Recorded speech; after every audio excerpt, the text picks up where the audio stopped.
Presented from the Aishin Broadcast Studio at Babcock's Media.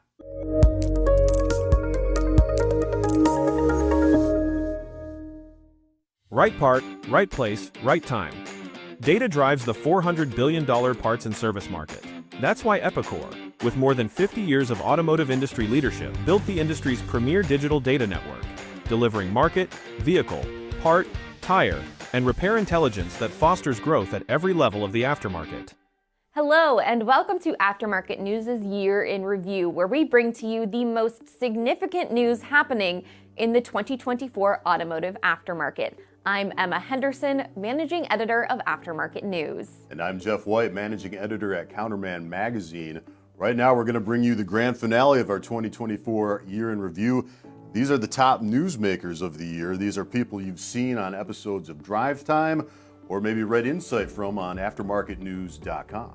Jamie Farina, the Executive Vice President of AP Emissions, appeared on Drivetime sharing why he's passionate about mentorship and how focusing on the company's core pillars of trust, respect, and collaboration have led to success. He explains how leading with these principles drives the business forward under new ownership.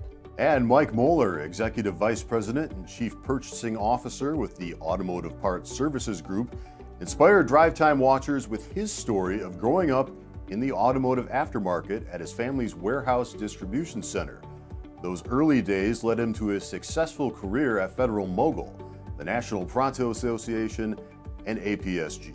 VP of Sales and Marketing at CRP Industries, Mike Palm, appeared on Drivetime late last year, explaining how being a jack of all trades served him well at the company, working in various departments from cataloging and supplier development, and even learning how to operate a forklift.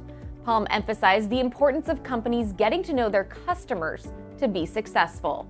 Continental's Cal Ganda has been busy contributing an executive interview to AMN and also appearing on Drivetime this spring. The Zimbabwe-born aftermarket executive believes in servitude leadership and prioritizing team success. He also shared with us his passion for cultural preservation as the owner of an African art gallery. Randy Bro is Group President of GPC North America, but you can just call him Bro.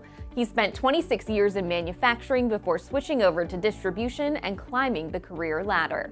He lives by the philosophy relationships first, success follows in business, and shared a really good story about Charles Barkley on Drivetime that you're not going to want to miss.